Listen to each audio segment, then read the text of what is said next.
And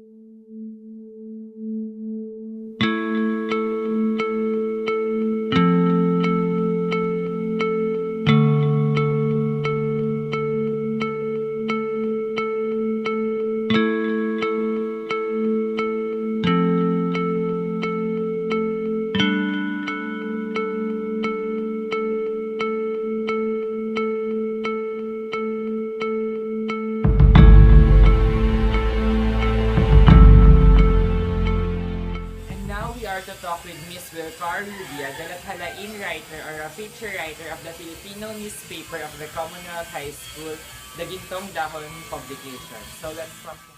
Did you realize that someday you want to be a writer? Na-inspired ako sa mga journalists, yung share sila, yung experiences nila. Ayun, dahil doon, gusto ko na maging kagaya sa kanila. So how does the print media help in shaping today's society? Kasi yung print media kasi, yun yung doon na nagsimula yung nagkaroon ng social media, at mga radyo, at iba pa.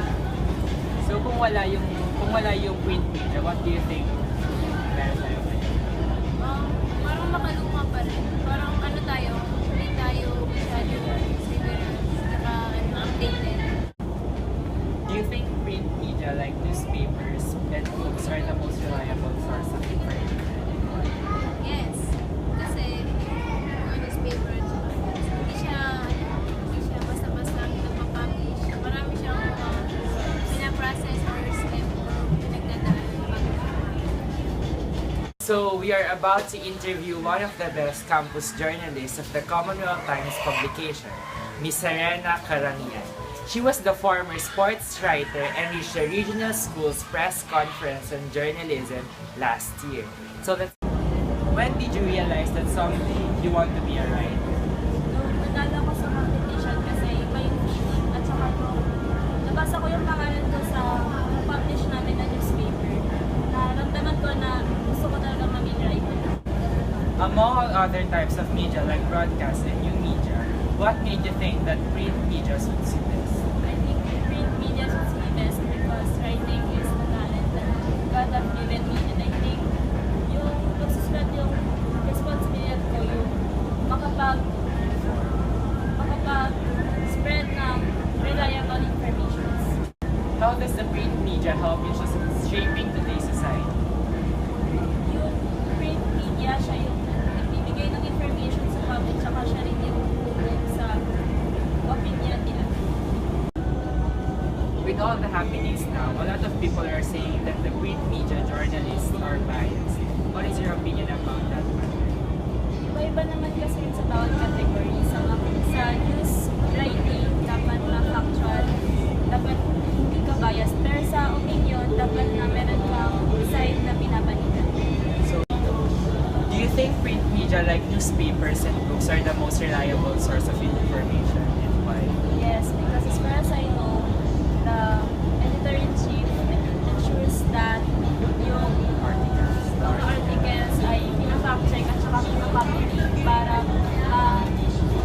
siguro na yung ini-spread na informations ay totoo.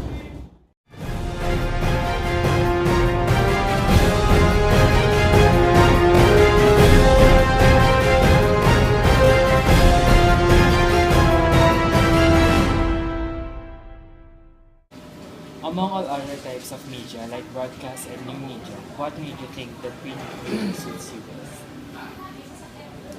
Well, for one, I have a penchant for writing. Writing articles, a bit of short stories. I really like writing ever since I was young. And also, English is my favorite subject. Was my favorite subject, and until now, it's one of my favorite subjects. And we know that part of the English subject is writing literature. When did you realize that someday you want to be a print media writer? I realized that I'll be a journalist someday for print when I was, I think, back. I was 8 years old, Why? going 9, because that was the time na I had a I had an artwork. It was actually an artwork, not a story. That was published in a newspaper. It was published in the Manila Times. I was 8 years old then, so when I saw my work published and I had my name there, it was like a really good feeling for me. So that was your Parang- calling, sir. I'm For not the sure if profession. it's my calling, but from then on, I became interested to see my name A newspaper. in a newspaper, on the page of a newspaper, because it's Has I don't know. gives a different- If you're going to Genuine. experience it, you'll experience the same as I did. How does the print media help in shaping today's societies? Well, everything in the media today started with either radio or print. So we can say that it's the ancestor of all the media platforms today, whether online, broadcast, and everything starts with writing. It's How the does basic. it help, sir? Well, whatever's printed and published means it has been verified. Ergo, it means it's credible. And so, I think until today, more people still rely on the print. Whatever information they need for their everyday lives, they would always turn to print. Well, they see the news first thing, maybe on social media, but we don't know if they're accurate. Yeah, so it's still print when it comes to credibility. Do you think print media like newspapers and books are the most reliable source of information? Yeah, I think so, because as I've mentioned earlier, before anything can be printed and published, it has to be verified. It has to be ensured that the information is accurate. And you mentioned books. Same with books. You cannot just publish anything, especially if it's about your book is about a big issue in our society. You have to have facts to base your opinion on.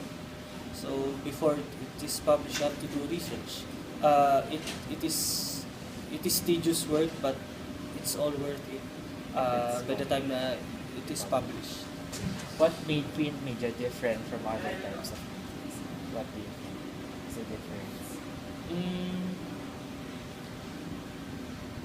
There's something in being able to hold a particular page of a publication, whether it's a book, it's a newspaper, especially if you see your name on it. Whereas in other forms of media, let's say broadcast, well, you can hear your name, you can see it flash on the screen, but it's just like that. Unless you're able to record it, you can go back to it from time to time. Whereas in print, you can even cut it, have it framed, and hang it on your wall for you to see it every day. And again, storage-wise or in terms of archiving, again, whatever's on print is almost always credible for anyone who's going to use it. With all the happenings right now, a lot of people are saying that the print media journalists are biased. What is your opinion about that matter? Well, in the first place, there really is bias in the media because the fact that or the moment that you choose to work on a story means the angle or however you want to write it, it's already your bias. I mean, you chose this particular angle over the other angles. In other words, you're in favor of writing that particular story this way. So that choice already is when we make choices, We make biases. We're biased. That's our bias. So there is bias in media, although biases can be a good thing if if we are able to balance things when it comes to reporting. What do you think will be the role of the print media 10 years from now? Well, they say that print media is dying. It's about to die, but I don't think so because um, there are still areas, especially in our country, that don't have access to the internet, and there are also people who still don't know how to use the internet, but they can read newspapers. So I don't think print media will go away. It will be there, although not that really significant in terms of exposure. Maybe circulation of newspapers will dwindle, sizes of newspapers will become even smaller. Uh, you know, cost cutting for companies because well, some companies are looking at other types of media or other platforms of media like online as threats. Although a lot are embracing it and they're complementing online with the print media. So still, I think 10 years or 10 years, 20 years, even 100 years from now, there will still be print media. There will still be newspapers. There will still be books. And the role won't vary. Yeah, it's still the same. Providing information to the public, providing accurate and more credible information to the public. So that's the last question. Power, truth, change. Print media has really been one of the primary sources of information since the dawn of civilization. It is the root cause of improvement and progression of the society. It's been used as the watchdog, the sharp eye, and the torch that guides the humanity nowadays.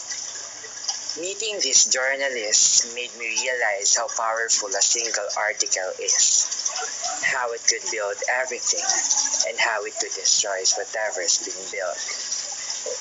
I realize now that journalism can never be truly silent, that it is virtue and its flaw.